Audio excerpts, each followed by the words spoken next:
ამას ერთადერთი სახელი აქვს და საერთოდ ყველა ნორმალურად მოაზროვნე ადამიანი და მე მგონია რომ საქართველოს მოსახლეობის აბსოლუტური უმრავლესობა მათ შორის ოცნების ამორჩეველი მწუყურებს ამას დაუძღვებს ერთ რაღაცას. ეს არის სიგიჟე. ეს უკვე აღარაფერში აღარ წერია მართლა რომ ნებისმიერი პროფესიის ადამიანს, ნებისმიერ ადამიანს კანონში ჩანაწერიც კი აქვს ხალხში და ეგეც შეიძლება მალე ვნახოთ რომ არასრულწლოვნის დაჭერაც შეუძლიათ ამ კანონით. და ბავშვებთანაც მისვლა შეიძლება ვნახოთ არასრულწლოვანი ბევრი დადის ბავშვებით მშვიდობიან აქციაზე რა თქმა უნდა ესეც შეიძლება ვნახოთ და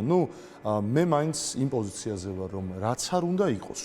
ბელორუსი და რუსეთი აქაურობისგან ამათ არ გამოუვათ იმიტომ რომ არა ვართ ჩვენ ეგ ხალხი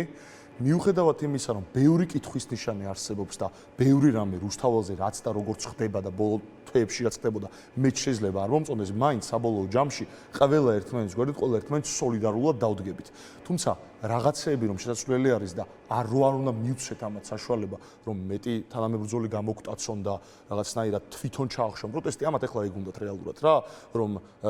დააშინონ არ გამოუვათ ეგ რა თქმა უნდა, მაგრამ დააშინოთ, რაც შეიძლება მეტი ადამიანი გაიყვანონ პროტესტიდან. ბევრი ადამიანს უბრალოდ მართლა ფიზიკურად არ შეუძლია, ანუ ოჯახებს არ ჩენენ, ვერ წავა ბევრი ციხეში, ვერ წავა ეგეთ რისკზე ბევრი და ბოლოს რომ ვეღარ გადაიკეტოს და ჩვენ ისე უნდა ვქნათ, რომ მოქნილობა დაუპირისპიროთ ამას, ანუ რაღაცა სიახლე არის ამაზე შემოსატანი და სხვათა შორის ესეც მინდა რომ ვთქვა, რომ ჩვენ შიგნით გუნდში, საფრთხში კონსულტაციები გქონდა ამაზე უკვე ერთმანეთში, გვინდა რომ სხვებსაც ვესაუბროთ, პროტესტის ხმამონაწილეებსაც ვესაუბროთ, ფართო არის, ბევრი ჯგუფი არის ამაში და ერთი ორგანიზატორი ამას რა თქმა უნდა არ ყავს. ვესაუბროთ ყველას რომ რაღაცნაირად უნდა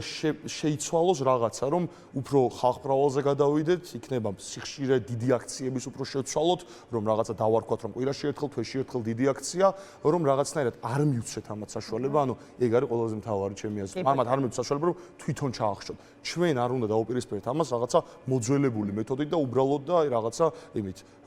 რო ვერ გაიგებ, უბრალოდ რას ვაკეთებ და ბოლოს ამათ არ უნდა მივცეთ საშუალება რომ თქვა რომ გაიმარჯვეს. პირიქით ჩვენ უნდა ვიყოთ უფრო ჭკვიანები და უფრო მოქთინდები ჩემი აზრით და იმედია ამაზე ბევრი ადამიანი წამოვა.